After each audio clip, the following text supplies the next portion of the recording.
Welcome to the Explainer. Today, we're going to dive deep inside the brain and take a look at a small but incredibly powerful region that shapes both our memory and our mood, the hippocampus. At first glance, those two things, remembering a place and feeling stressed, they seem like they're from completely different worlds, right? But the answer actually lies in this one fascinating brain structure that acts like a bridge between them. So let's find out how. So, when you hear hippocampus, you probably think memory, and you're not wrong. But it's not some one-trick pony. It's actually a super complex structure with two distinct parts, and each one has a totally different job. Yeah, you can almost think of it as your brain's internal mission control. It's constantly processing all the data coming in from the outside world, but at the same time, it's keeping tabs on everything going on inside you. And this table just breaks it down beautifully. You've got the dorsal hippocampus, which is all about the external world. And then you have the ventral hippocampus, which is focused on your internal world. Two halves of the same whole, but with very different jobs. So how do these two halves actually work? Let's start with the dorsal side and see how it builds our picture of reality. Okay, so this dorsal side, think of it as your brain's own personal cartographer. It's handling all that exteroceptive information, basically data coming from your senses, like what you see and hear. Its job is to map the world around you, build memories of your experiences, and literally help you find your way. What's really cool is that it even chats with the reward centers in your brain, like the VTA, which is a huge part of what drives your motivation.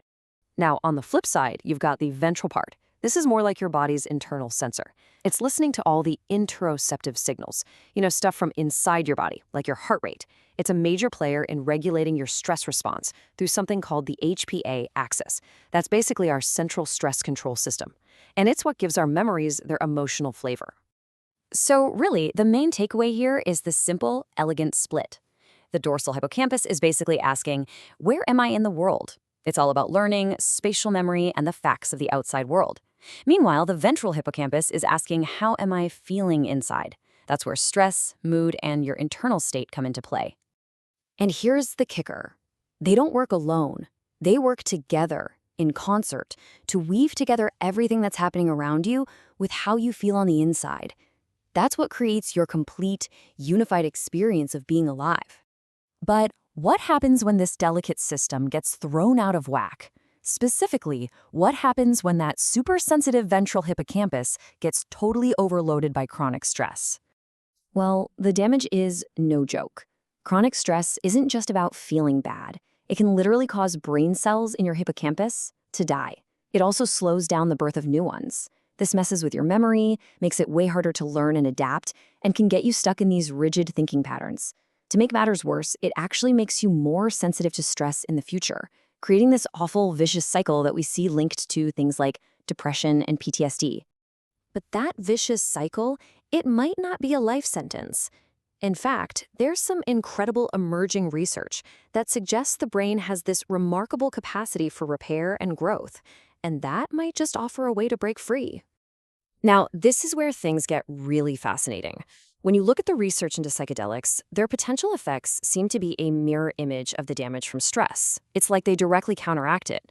We're talking about promoting the birth of new brain cells, boosting neuroplasticity, that's the brain's ability to rewire itself, and increasing cognitive flexibility. Basically, they can help promote growth and new connections right where stress was causing all that harm.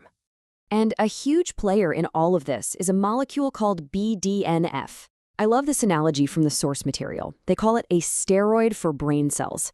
And that's exactly what it's like. It's this potent fertilizer for your neurons, helping them grow, survive, and build stronger, better connections. And that really gets to the ultimate takeaway here.